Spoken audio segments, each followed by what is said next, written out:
Kyle and Teresa, we welcome you to your wedding ceremony.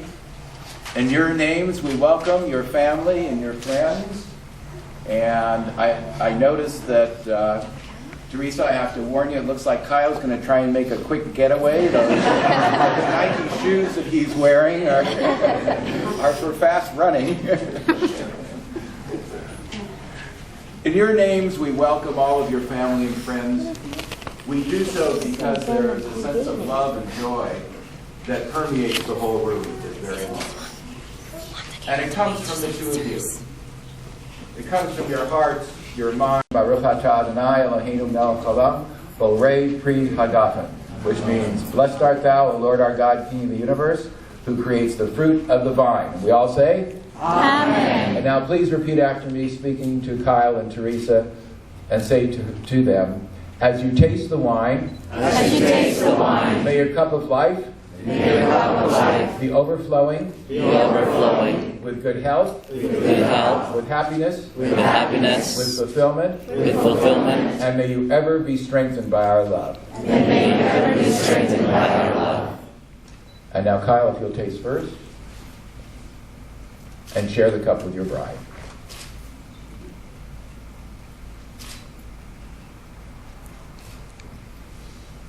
As you share the wine from this cup, so may you, under God's guidance, draw comfort, felicity, and guidance from God and from the commitment that you've made and from your family and friends. May you find life's joys heightened, its bitterness sweetened, and all things hallowed by true love and companionship. And now the rings, the physical symbol of your relationship.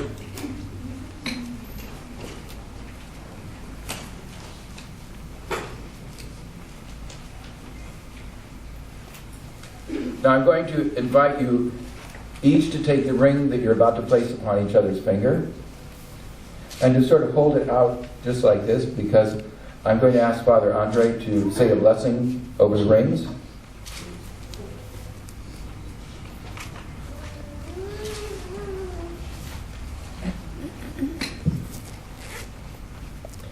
Lord, bless these rings, which symbolize the love between Kyle and Teresa. May they be always reminded of that love and grow in that love faithfully until the end. Amen. Amen. Amen. I'd like to invite you to look very carefully at the ring you're about to give to the other person, and for you to think in terms of that ring being part of you, and as you place it upon the other person's finger, you are giving and receiving a gift from the other person. The gift is not just the metal and the shape that's going onto your finger, but the gift is the sense of who each of you are. So you're giving the gift of being part of one another. You're giving part of yourself and you're receiving part of the other person. In doing so, that means that wherever you may be, you carry the sense of the other person with you. And there are moments when you can't stand as close as you are at this moment. It's wonderful you're touching. That's great. Go ahead. Yeah. But the thought that I have is, with the use of the rings and the spiritual aspect of them, let your spirits touch one another. So wherever you may be, any place, whether you're working with children or whether you're working with adults in the hospital, and you can't get together because of your commitments to your responsibilities, and you sort of like have a moment of loneliness, wanting to be with the other person, look down upon the ring and remember that this person who's giving you the gift of the ring is also giving you the gift of the commitment that is a lifetime commitment under God, that the two of you will be part of one another. That's really special. That is the gift of life and the gift of joy. And it's a wonderful gift. And that gift can only be given by an understanding of God and a meaning of life. So that's what this ring is all about. It's both of you. It's your families. It's God. It's your hearts. It's your spirits. It's the connection that allows you to be together. With that in mind, I'd like to invite you to turn and face one another. And Kyle, if you'll begin to place the ring upon Teresa's finger, and say unto her, with this ring, I make the promise to love, honor, and keep faithful to you as your lifelong companion. And Teresa, if you begin to place the ring upon Kyle's finger, and also saying to him, with this ring, I make the promise to love, honor, and keep faithful to you as your lifelong companion. And now join hands, look into each other's eyes, and repeat the words that come out of the book Song of Songs, Song of Solomon, that say that you become a connection to each other. And so say in Hebrew and in English, Ani, Ladodi, I am my beloved's, Ladodi, Li, and my beloved is mine. And so you've spoken those words, and so shall it be all the days of your lives. Now we have a beautiful symbol that is called a challah. This is made with the most tasty ingredients that you can possibly find for bread. If you've ever tasted challah, you find that it's very, very tasty, and everyone just loves to eat challah.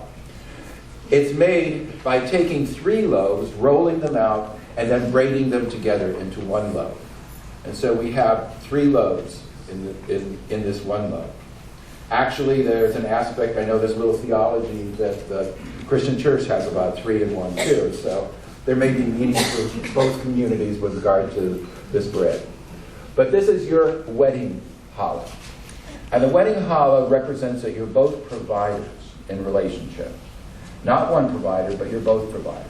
And so I will say the traditional blessing over the challah, and then invite you each to take a little teeny bit of challah, tear it out from the full loaf, and feed it to one another.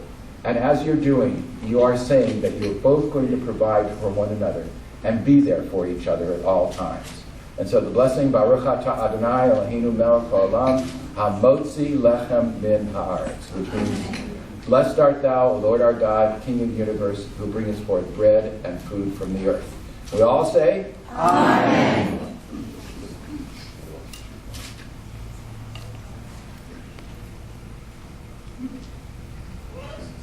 And feed one another. There may be many times in your lives where you'll have needs. Go to one another, protect one another, be there for each other, and provide from your hearts and your spirits. And there's another symbol of your relationship, which is called the ketubah. Ketubah is from the Hebrew word katev, which means to be written.